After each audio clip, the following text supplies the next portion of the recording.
So let's have a look. Coming up as your underlying energy, we have the Seven of Cups. So it feels going into February that, there's this sense of which dreams are worth pursuing and which dreams are not. This is not a very Capricorn kind of energy, but it kind of feels like at this time, we all need a dream, right? To make our dream come true, we first have to have that dream. This can refer to choices that we have, options that we have, and it's deciding which options are worth pursuing and which options are not. It can be the card of fantasy. It can be the card of daydreaming. I don't want to stereotype you guys too much, but that's not usually the way you guys work. And the rest of the reading is not saying that. It just feels like this is more about, which option, what is this option worth it? If you look at all of these cups, he has 7 cups, but only this one, this kind of one that's glowing, that's the only one that kind of seems worth it. Well, that one has a victory wreath in it. Depends on what you want, right? What is it that you want? And it's about picking that cup and then running with it. This is the dream. This is the hope. So this can be, it's not very, it's water energy, so it's emotional, but this is a kind of rational, analyzing kind of energy where you're looking at which dreams are worth pursuing and which dreams are not. Now, it may be that the way you're deciding that is, so the Star card. The Star card can indicate hope returning, right? So it may be that you don't have the hope. You lack the hope that any of the, which ones are not going to come true. You're being very practical about this, even though it's cups and we have the star energy here. There is this sense of really kind of trying to discern, especially if that's coming up as an underlying. And you have 2 7s here, and 7s are usually to do with divine timing. But the Star card, what it says is, if this is to do with business or work, which is going to get me the most exposure? That's what I'm seeing, because the star can be when you are the star of the show, when you're noticed for the work that you put in. But more importantly, the main energy of the star, and it is the card for Aquarius, like I said, it shows up in the major arcana after the Tower. And the Tower is when everything has collapsed around us. The Tower collapses to let us start again, to start from scratch so that we can rebuild something. That everything fell apart because there wasn't a firm foundation before, but now you can build it with a solid foundation. And that's what the Star card does. It comes in after everything's collapsed and it gives us hope. It's a healing energy. So it feels, and healing, what does healing mean? We talk about healing, and I've had people say before, like, why are we always healing? What's all this healing? Well, we are always healing. We're always, working on things, doing things. We get knocked back, we get setbacks and all of this, and we have to heal from those things. So the Star card is a very spiritual energy. It's a healing energy. And it's when we look up at that star, and the star is guiding us to our dream. It's showing us that's the one star that you want to follow.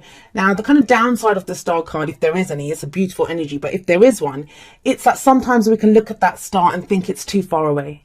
We think it's too far away, that I'm never going to be able to reach that. I'm telling you, Capricorn, if anyone can reach that star, you guys can. You guys are kind of built to reach stars and to climb mountains. Coming up as your past energy, we have the Queen of Wands.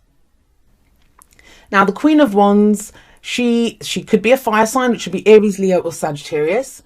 But, her main energy, and those placements can be anywhere in someone's chart. This could be your energy. Maybe you've gone for a time of being like the Queen of Wands. So what is she like?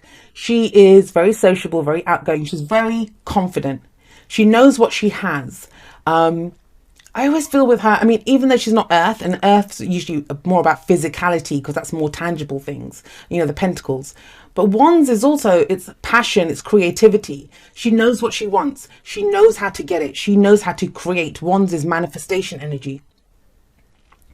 This may be, with these two coming up, I always see the fire signs as the celebrities. They're the ones that get noticed. They're the ones that are in the spotlight. And here, with the star coming up, with these, this could be referring to you being in the spotlight, or there was someone in the past who was in the spotlight.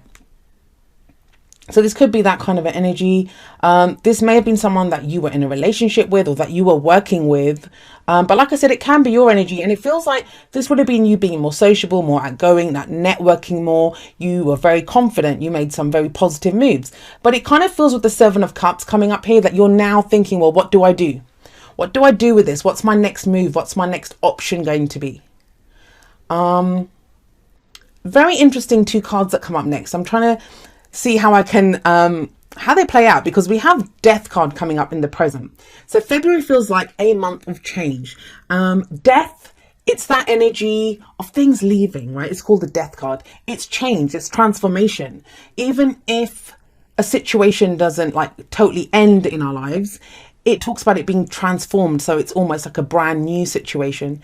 And that's what it feels like these options are about. You're leaving behind a dream, or even like several dreams that you've had. You're leaving it behind. The death card talks about things leaving our life. And because we have the 7 of Cups above it, that's why I think it's some dream or some goal that you had.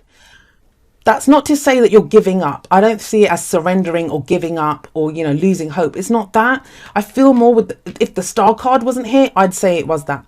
But with the star card coming in here, it feels like there's one thing that you want. And it's interesting, why is it connected to this Queen of Wands? I mean, the Queen of Wands is going to play out differently for everyone. I always find like with the King of Wands, and it may be that this is the boss energy, Wands, they're more about the passions, creativity, projects. Could be someone that you're working on a project with. This could be a lover that you were involved with. And now, there's a change, there's a shift from that. Doesn't mean this relationship's ending. I'm not getting any kind of endings of relationships or any of that kind of thing coming on. But it does say that the way things were, they are no longer going to be that way. There is new energy coming in. The death card shows up when things leave our life so that new energy can come in. And the reason I don't think, whoever this energy is, whether you're in touch with them or not, because you did get that 6 of Cups that flew out earlier. Now, whether this is someone that is in your life right now or not, there is more fire energy that comes in the future. So we'll have to see how that plays out. But that seems younger, a younger energy, more vibrant energy. But we'll see. The death card here, I do feel it is that some of your dreams are ending. Those things that seem too good to be true, they're ending. You don't have any time for those things. If it's not concrete, if it's not real, if it's not something that you can work on, that you kind of see yourself attaining, you're not going to do it. You're not going to pursue it. But what you do pursue, you pursue at great speed. We have the Knight of Wands coming up here. We have fire energy coming up, a lot of fire energy. I'm reading it as if it's your energy, but of course it's a general reading. So this may be another person's energy. If there's someone who's very closely related to your story at this time, this could be their energy that you're having to deal with right now. And you have 3 of the 6 cards are wands. So it's all about passion. And passion can play out in lots of different ways, right? It can be wands is not just about passion. It's about the energy that we put out to the world in a very passionate way. That's where the passion comes in. So it's that project that you begin. It's that romance that you begin. It's some adventure that you go on. The Knight of Wands. Knights always indicate progress, movement. And the Knight of Wands, he's the card for Sagittarius. Obviously it can be an Aries or a Leo as well. It is a fire card, but specifically this is the card for Sagittarius.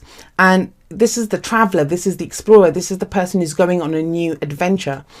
And it kind of feels like that's what some of you may be traveling. Some of you may have decided that, that's the dream that's worth pursuing, to go traveling. And, you have a lot of hope for this. For others of you, this is either you or someone else who's really going for what they want. Look how fast this guy's moving. He comes in out of nowhere and he's led by his desire, by his passions, what his heart truly desires. Not in the kind of cups emotional way, like this is my happiness. This is that fire that burns in us, that excitement, that enthusiasm. And it's about having that faith, that optimism, especially with the 7 of Cups here, to go charging forward, to chase this new dream, to go on this new adventure. Now, what's the advice that comes up for you? Well, we have the 7 of Wands coming up here. This is that warrior spirit card for me, and it talks about, it's a defensive energy, but it's defensive as in you are standing your ground. You know what you stand for when this card shows up. It's very different from here. If you look at here, he can't decide which one of the 7 cups he wants. But by the end of the month, or, the advice here is to get through this energy is know what you stand for. That's what's going to lead you through this. Know what you stand for. And when you stand firm, you'll have the higher ground. And that's what gives you the higher ground, is that you know what you stand for. And then even though things might be coming at you from every angle, you're solid, you're strong, and you can fend them off. Right, I'm going to pull, like I did for the last few ones, I'm going to pull a few extra cards and we'll try to clarify, why is this Knight of Wands here? What is he having to defend? All right, so we'll have a look at these two first. She's been coming up a lot, the Queen of Pentacles. It's actually your card, Capricorn, but this is something that you've been really stuck in your head about. The Eight of Swords is all about being trapped in our thoughts. You know, it's those stories that we want to do something. Like it could be, imagine you're standing here in front of all these cups. You're trying to decide which cup you want. And it's that little voice inside that's like, oh, well, you can't go for that because this is going to happen. And you can't go for that because that's going to happen. You know, if it's a relationship, I can't start that relationship because, you know, X, Y, and Z is not going to happen. If I go for that job, I probably won't get it. It'll be a waste of time. It's that. But it makes you feel like you have no options, like you feel trapped. But if you look at this woman, yes, she's blindfolded, she's tied up, and she probably feels like she's surrounded by swords, but she's not surrounded by swords. Swords represent our thoughts, our beliefs, our ideas, and how we communicate them. And yet, out of the swords cards, this is one of those that is about non-communication. It's about just being trapped in our heads with our own thoughts. And the thing is, she's not surrounded. There's a huge gap in front of her. So she could, like, she's not tied to anything. She could hop out of there. She could struggle. I mean, there's only a few bindings around her. She could struggle. She could remove the blindfold. But this is usually it's because the person doesn't want to get hurt. There are swords around. They don't want to get hurt, so they're not risking it.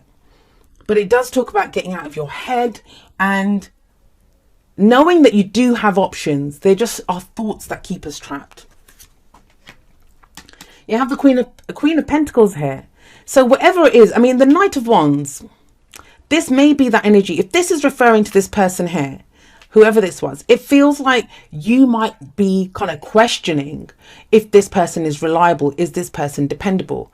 If I go for this, if I pick this, and like I said, this could be a business partnership, whatever this adventure is that you want to go on, you might be questioning whether the person that you want to work with, or you know, whoever this other person is, if there is another person, if they're dependable. It could be on you. Do you think you can do this? You might be questioning your own dependability, your own reliability. Can I do this? Yes, you can. You have the Queen of Pentacles coming up here. She's one of the most reliable, dependable people.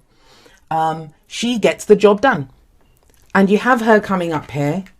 She can create great abundance. She can do whatever she wants, and she earns and she creates to provide for her loved ones. It's important to remember that you have this star sat right above this.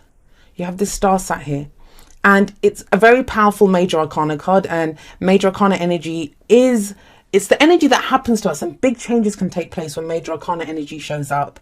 And we have another major arcana card here and another one here. I'll get to that in a moment. And this is at the heart. This is where your focus is. So if you go with hope, and it sometimes says that, you know, when this card shows up, that might be all you have is hope. I mean, there are loads of other cards that indicate rationalizing, deciding which path do I pick. We have, you know, the Two of Wands you could have got. You could have got the Two of Swords. Any of those kinds of cards could have come up to show you rationalizing, to show you analyzing. It says a lot when it's the Seven of Cups. There's a reason the Seven of Cups came up. It's because I get the sense that you're trying not to give into fantasy. You're trying not to give into daydreams, and you're thinking, is this just a daydream? Is this something that I truly want? You know, is it going to happen? I think you want it because the star is there, and the Queen of Wands knows what she wants and she knows how to get it. But something is shifting, something is changing, and maybe that's why. I mean, she's sat on a throne. She's not moving. I guess she's waiting for whatever it is to come to her. Maybe you're tired of waiting for it to come to you. Now you're going to go and get it. With the Knight of Wands coming up here, it could be saying that now you're going to get it. The reason I say that is we've got this energy of fighting for something, defending something, knowing what you stand for. It comes with the Chariot. The Chariot is to do with victory. It's a victory card, and it talks about victory through our own determinations and efforts. Whatever it is that you want, you're about to go and get it, and you can do it. The Queen of Pentacles, she, like I said, she's a card for Capricorn. Could be another earth sign that you're dealing with, which would be a Taurus or a Virgo, but it is the card for Capricorn. The queens are usually, for me anyway, the cardinal signs. So she is Capricorn more specifically, but it's general, so we include the other two earth signs. The Chariot here talks about balancing head and heart. Balancing head and heart, using them both to go in the direction that you want to go. Because it feels here like you don't trust either. That's what I'm getting from this. If you focus too much on your heart, you kind of think, I don't want to give into the fantasy. This is a fantasy. This is a daydream. I don't want to give into it. It's too good to be true. There's that. If you focus too much on your head, then you get trapped in your thoughts, right? With the 8 of Swords. So this is about balancing the two. And you can trust yourself. With death coming in, that's going to remove those options that, aren't not viable. The options that are not viable, they're going to disappear. I get that with that death card coming up there underneath this. And this is about now, you are the charioteer. You are this person. You can control the two sphinxes here. They're usually horses, but we have sphinxes here. You can control them. You can direct that chariot. There is momentum. There is a push. There is energy now for you to get what you want. But we achieve all of that through our own efforts.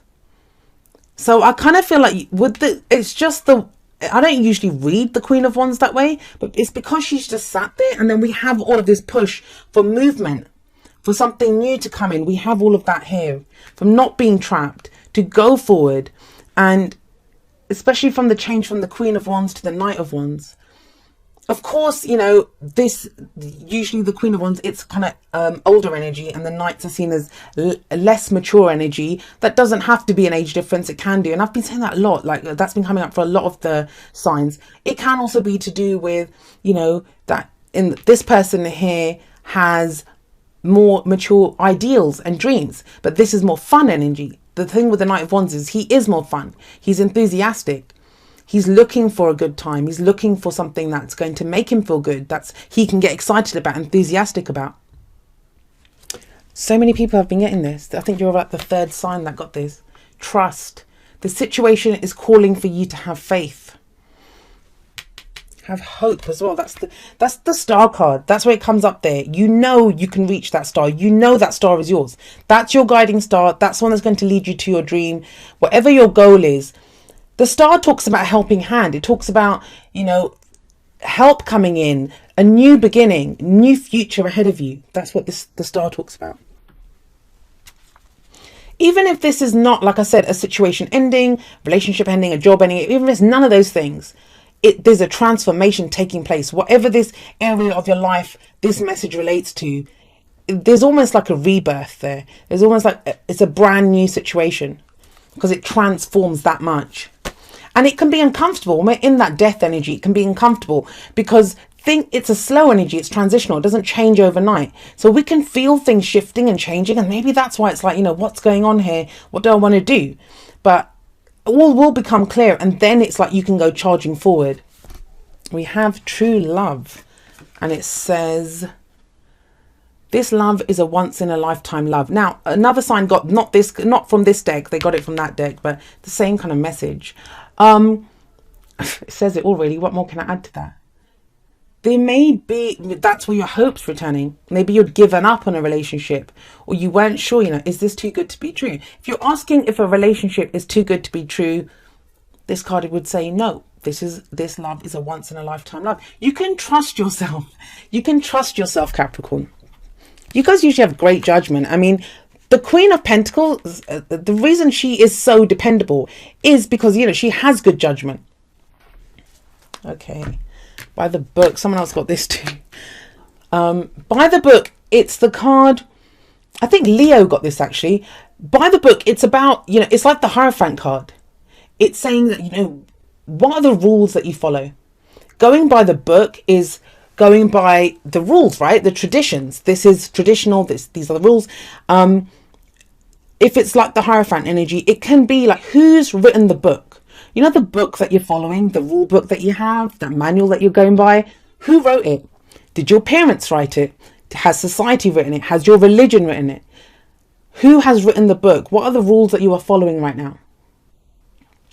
And it feels like that's what's changing. This combined energy here, it's that kind of combination. It's kind of very whimsical for a Capricorn reading, but that's how it is. It's like you are rewriting the book, and it's strange that you have gotten this, and you guys are very powerful energy at this time with everything that's taking place in Capricorn. And Leo got this, and Leo just had their eclipse. I'm sure it was Leo that got that. So you guys can write the book yourself. You don't have to go by what anyone else tells you. There's big, major, deep changes coming in here. So if you are following a rule book, make sure you've written that book, and know what it is. It's okay. It's okay to conform to any kind of rules, any traditions, whatever it is that you conform to. But make sure that it's something that you go by. And it's not because you're afraid, right? Have faith in yourself. Know that you can go on this new adventure. Like, has someone been telling you that you can't do this? Because it feels like things change in February and you can do this, especially with the Chariot coming up. Those are your efforts. Doesn't matter what anyone else tells you, you can do this. Right, so it says, dearest you, on Earth, humans learn about life by telling stories and creating new ones based on shared experiences. Eventually, after repeating one often enough, it becomes your main story that you use to define yourself and the world. So to get the answers you seek, you must get vulnerable and hear your story when you tell it. Ask, why do you tell it? Is it really true? What else can be true? Can you see the truth that spirit is in all things? Do you see how other stories overlap and intertwine? Spirit loves stories, for they are like blueprints for co-creation. So tell the one we know to be true about you. A story of courage, gratitude, and honesty. Tell an empowered story about well-being, wisdom, and grace. You will experience your world according to the story you tell about it. So make sure they're stories you're proud of. Genuine, loving fan club. Now, this is going to be really bizarre, and you saw me shuffle that, but I have a feeling that it was Leo that got both of these. Let me put it that way. That got both of these together. So that's kind of strange. Some of you may have placements in Leo, you've got this. You may be dealing with someone who is a Leo or a fire sign, like that kind of energy that's coming in. But what is your story? Is it your story? So often we pick up stories that other people have told us that, this is what you should be doing. This is what you should be. And that's what by the book is. If this is about work, your parents might have told you, hey, well, your dad was a doctor, your mum was a doctor, your brother and sister are doctors, and you must be a doctor as well. Or this is what you need to do. And it doesn't even have to be that. Sometimes it can be that we learn from their mistakes, that they didn't do that. So we're like, I'm never going to do that again. But it's very much about what is the story that you're telling yourself. Because I'm telling you, with these two here, that story is changing. That story is changing. Whatever your dream is, it feels like it's absolutely transforming. It's changing here. And it feels really good. It feels really empowered. The reason I say that is here. Now, I get the sense that there's going to be people that don't like it. You're going to get resistance. You're going to get people saying to you that, what are you doing? This is not what you should be doing. Capricorn, I'm going to say this to you. And it kind of goes for Leo too, but it's very much for you guys too. Saturn is home in your sign. You guys can do whatever you want to do. This is your time. Use that energy. As long as you're decisive, as long as you are within your integrity and you go forward, there's nothing that can stop you. The only thing that was like trapping you here is this, the Eight of Swords. And these are your thoughts. These are just the thoughts that we have. Those, that little inner saboteur that says, I can't do this. I can't do that. No one tells the Queen of Pentacles what she can and cannot do. She will create great abundance. And she is that perfect, I always see her as that perfect housewife, or she runs a business, or she has a great job. She earns the money, like that corporate job. Then she comes home and her house is immaculate and the kids are well dressed. And, she's organizing a dinner party. She makes everything look effortless. That's the card for Capricorn. And as for the Queen of Wands, she doesn't understand what no is. If someone tells the Queen of Wands, you can't have that, she can't even comprehend what they mean by that. Like she knows what she wants. And she knows how to get it. So I kind of get that energy coming in for you. Wish you the best of luck, Capricorn. You'll have to let me know how it goes and maybe leave a comment by the end of February.